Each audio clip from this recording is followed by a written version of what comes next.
The iPod Nano is the most popular music player in history. People just love it. But we want to make it even better, and customers have told us some ways they'd like us to make it better too.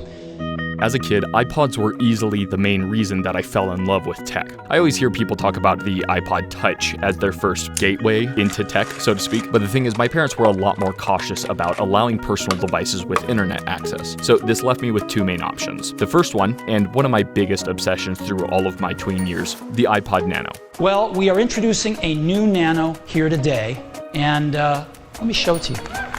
There was no internet, no app store. It existed only to play downloaded music. And by the time this third generation rolled around in 2007, also played downloaded videos for the first time. My second option also didn't have internet access. I don't think I ever got it to even play music properly, or even turn on once for that matter. I really should return this. Anyways, this is Nightbeat 7. He came out during the first Transformers film in 2007, sold for $7 when I was 7 years old. He was part of a subline from that movie called The Real Gear Robots, which happens to be my other favorite thing in the world. Tragically, I've never gotten to talk about the Real Gear Robots until just now, so I'm sorry about that. I'll try and do better. But what made this line really cool was that they were all original characters that transformed into mostly one-to-one scale everyday items, and in this case, an MP3 player. Now, I do feel the impulse to acknowledge that it does kind of sit in this uncanny valley of familiar tech. Like, it's a strange looking MP3 player, right? As a kid, I thought that I was an idiot for not being completely sure. Turns out, I still might have been. But there was a Transformers forum back in 2007 that I just found where a bunch of people were saying that they also didn't know what it was even at the time, which is kind of funny. Anyways, I'm guessing Hasbro rounded off the bottom corners of this device just to squarely avoid any copyright infringement, but if you can overlook that, maybe just squint a little bit, I do think it resembles the Nano 3 more than any other iPod. It's super thin, and we think really, really beautiful. It's pretty amazing.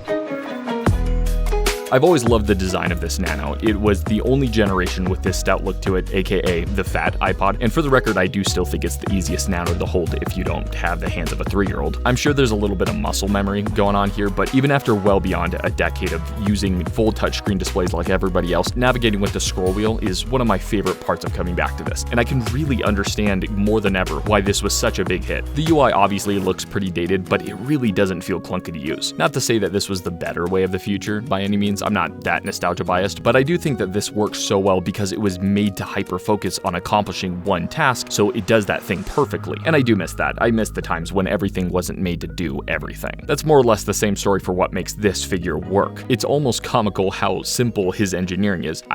I'm serious. Watch. It'll take me longer to finish this sentence than it will to transform him fully in real time, yet look how freaking cool he still turns out. I don't know where they found the budget in a $7 toy to give him these unfolding crystallized feathers from inside the iPod screen, but holy crap, they work so well. It's also a nice touch that they put these pins right at the base of the wing so that they can bend upward. It's great for posing them, you just gotta be careful with those joints since they're made of clear plastic, but I'll get back to that in a few minutes. The only thing, and it's not even a complaint, but I've always noticed he's clearly not modeled after any normal bird, so in my headcanon, I want to consider this a phoenix. It's a sick idea, and I'm sure that I could have lots of fun pretending phoenixes are whatever this color is, but I'm also just a huge sucker for anything red. Basically, if they had made a repainted version of this mold and maybe, I don't know, just turn it into a Decepticon while they're at it, that's it. That would have been the perfect Transformer.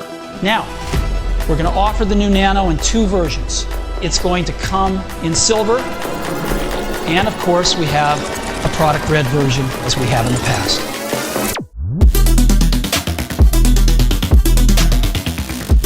Well, as it turns out, this is Booster X10. And I might have lied a couple times, my bad on that. First off, this is the figure that I actually grew up with, and he's also the first original version that came out before they eventually repainted him into Nightbeat. Secondly, just to put the record straight, he is in fact a phoenix. I just know that because I decided he is all the way back when I was still wetting the bed. Sorry, I don't make the rules. And third, let's take a minute and talk about this video's sponsor. Just in case you might live under a large rock, you might not have heard about the legendary Squarespace by now. And first of all, that's wild. I hope you're doing okay. But since you asked, Squarespace is an all-in-one website building tool that offers tons of resources for establishing your online brand. In my experience, it's impressively functional and intricate without making things overcomplicated for new users. For example, I used to practice graphic design, so I personally have most of my own logos and backgrounds that are just ready to drag and drop onto a Squarespace site, which kind of sits in the middle, but on the two opposite ends of that spectrum, there's an optional coding customization if you know how to work on a granular level, like a cartoon supervillain, or on that other side, you might not have anything to work with starting off. So there's plenty of templates and intelligence features built in to offer original designs.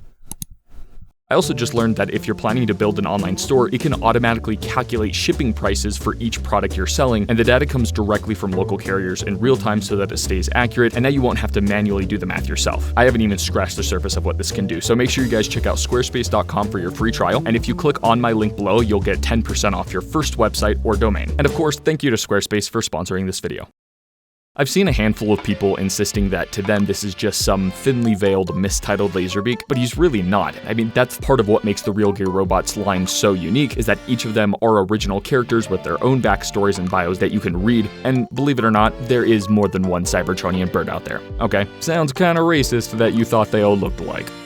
Both figures come with this accessory, and you can either perch it on top of the bird body for this pretty cool weaponized look, or you can even wear it over your ear as a wireless earpiece, which I put in air quotes when really it says on the box that it's not a working music player, but only for Nightbeat. So, Hasbro, why the fetch won't my booster play music like it's supposed to? I want my parents' money back. But yeah, I do love play features like this, and it kind of makes me sad that I wasn't able to enjoy it more growing up, since most of its life was spent miles deep inside the butt crack of a couch cushion. Honestly, it probably still is. And by the way, I forgot to mention, I bought this on eBay separately recently. I went back and got it. So, it was 12 bucks.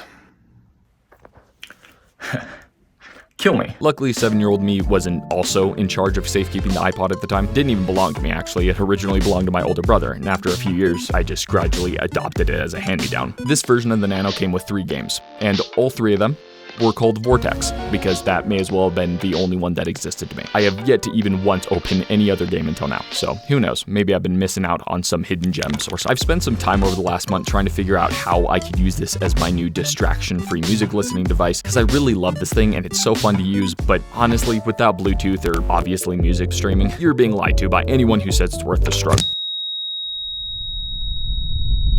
By the time 2011 rolled around 4 years later, I'd saved up to get my own first iPod Nano, and it was small enough to clip onto a watch strap. And by the way, I religiously insisted that it'd be the greatest thing on earth if they could try to fit a whole smart device in that wearable shape, and everyone laughed at me and said that I was a silly, fat little boy and that I should stop wearing brightly colored striped t-shirts that made me look like a gumball, but I wore them anyways, and I had every single color on the spectrum for that shirt because for some reason I thought that they looked really cool.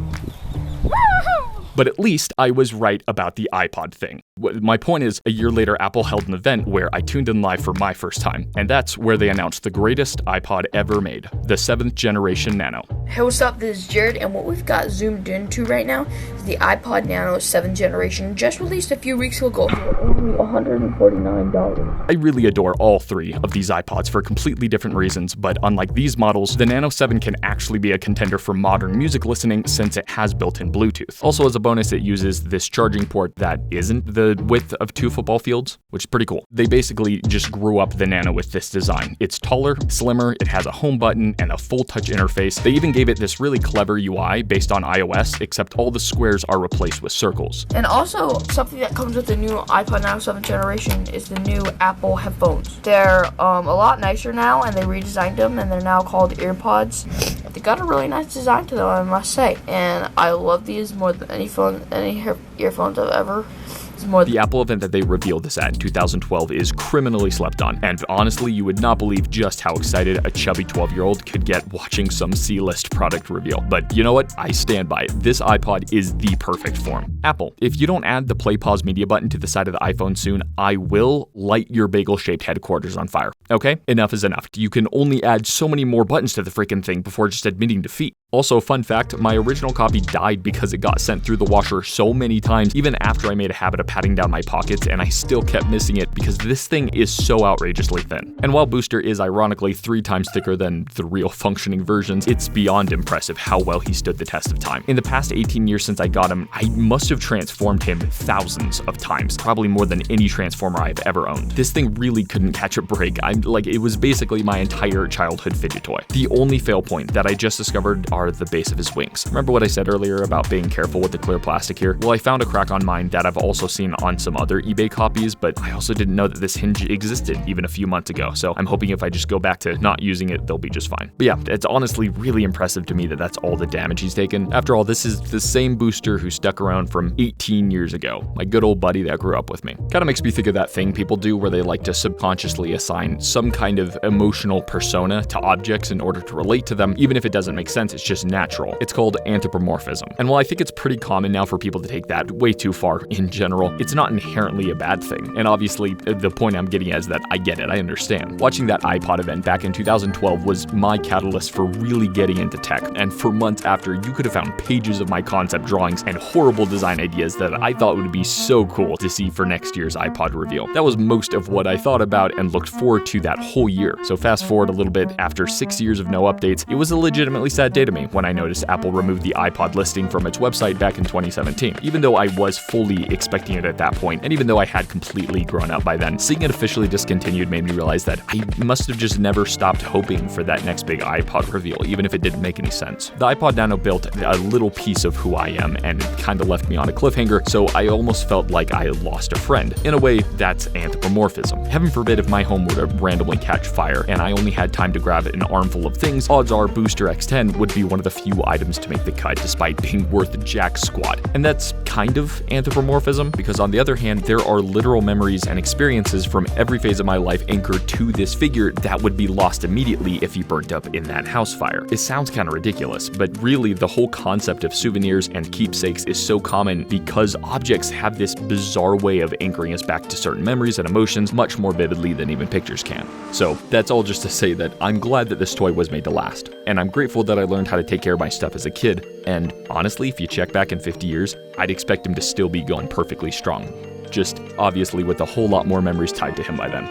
You know, when we went about replacing the most popular music player in the world, we took this really seriously. We listened to everybody's concerns, and we think we've nailed it with the new iPod Nano. It's just fantastic.